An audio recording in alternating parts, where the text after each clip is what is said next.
श्री स्वामी समर्थ। 24 जुलै 2025 रोजी एक विशेष योग जुळून येत आहे। त्या दिवशी दीप अमावस्या आहे आणि गुरु पुष्यामृत योग पण आहे।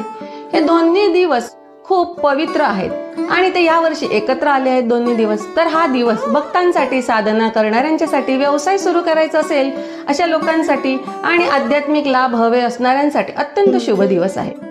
दीप अमावस्या म्हणजे काय? दीप अमावस्या ही आषाढ महिन्यात येणारी अमावस्या आहे। या दिवशी घरातील, देवघरातील, तुळशीच्या कुंडीतील, दुकानातील सर्व दिवे, समया, कंदील, पणत्या स्वच्छ करून त्यांना पाटावर ठेवायचं। पाटावर स्वच्छ वस्त्र टाकून त्या दिव्यांना पाटावर ठेवायचं। त्यावर गंध, फुलं, हळद, कुंकू लावून ओवाळलं जातं।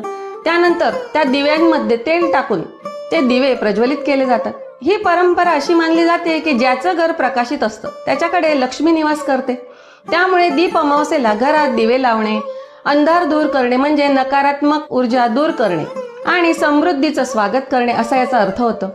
त्या दिवशी गुरु पुष्यामृत योग पण आहे। तर गुरु पुष्यामृत योग हा पुष्य नक्षत्र आणि गुरुवार एकत्र आलेला अत्यंत शुभ मुहूर्त असतो। हा योग वर्षात फारच कमी वेळा येतो आणि तो खूप प्रभावशाली मानला जातो। या दिवशी केलेली पूजा, मंत्र, जप, दान, साधना, व्रत किंवा नवीन व्यवसायाची सुरुवात यांना फार चांगले फळ मिळते।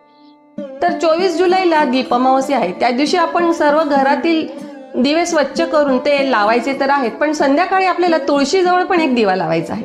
त्या दिवशी स्वामी समर्थ महाराज, दत्त गुरु, आपल्या गुरूंचं त्या दिवशी स्मरण करायचं आहे।